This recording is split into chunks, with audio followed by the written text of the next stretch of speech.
Assalamualaikum warahmatullahi wabarakatuh. Kembali lagi bersama saya. Pada kesempatan kali ini saya akan mempresentasikan sebuah materi tentang baterai alkalin pada sel volta. Yang akan kita bahas kali ini adalah sel volta komersial itu sendiri, pengertian dari sel volta, prinsip kerja sel volta komersial. Namun kita akan bahas lebih detail yaitu pada baterai alkalin.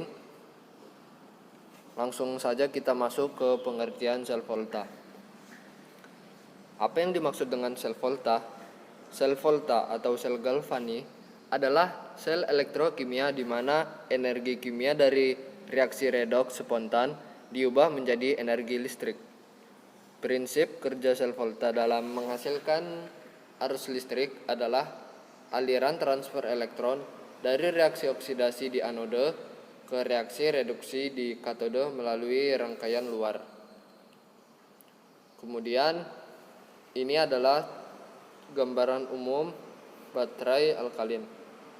Kemudian secara umum sel volta tersusun dari yang pertama ada anode yaitu elektrode tempat terjadinya reaksi oksidasi, kemudian ada katode yaitu elektrode tempat terjadinya reaksi reduksi. Selanjutnya ada elektrolit yaitu zat yang dapat menghantarkan listrik. Kemudian ada rangkaian luar atau kawat konduktor yang menghubungkan anode dengan katode. Kemudian yang terakhir ada jembatan garam yaitu rangkaian dalam yang terdiri dari larutan garam. Jembatan garam memungkinkan adanya aliran ion dari setengah sel anode ke setengah sel katode dan sebaliknya sehingga terbentuk rangkaian listrik tertutup. Kemudian sel volta komersial. Berdasarkan pemakaiannya sel volta dibagi menjadi dua. Sel volta yang sekali pakai biasa disebut dengan sel primer, sedangkan sel volta yang dapat diisi ulang disebut sebagai sel sekunder. Kemudian sel volta itu sendiri ada aki, baterai kering atau sel lead-lens, kemudian baterai alkalin, baterai li-ion, dan sel bahan bakar. Namun pada kesempatan ini kita akan fokus kepada baterai alkalin. Baterai alkalin merupakan sel lead-lens sama seperti sel lead-lens, namun mempunyai kekuatan arus listrik dan beda potensial 1,5 volt.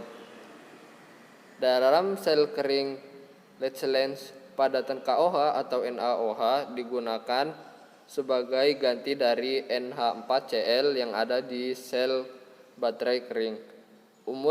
Umur sel kering diperpendek oleh korosi zinc akibat keasaman dari NH4Cl.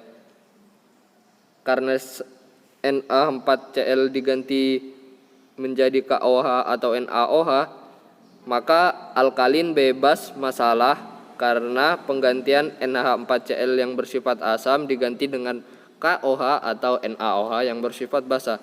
Jadi umur sel kering bisa dibilang lebih pendek dibanding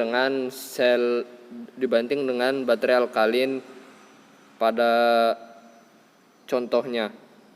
Selain itu juga energi yang dihasilkan oleh baterai alkalin lebih kuat dan tahan lama. Kemudian reaksi yang terjadi ada anode Zn menjadi Zn2+ ditambah 2 elektron. Kemudian katodanya ada 2MnO2 ditambah H2O ditambah 2 elektron menjadi Mn2O3 ditambah 2OH-, sehingga reaksi totalnya menjadi Zn plus 2MnO2 plus H2O menjadi Zn2+ plus ditambah 2Mn ditambah Mn2O3 plus 2OH-. Sekian dari presentasi singkat saya. Kurang lebihnya mohon dimaafkan. Wassalamualaikum warahmatullahi wabarakatuh.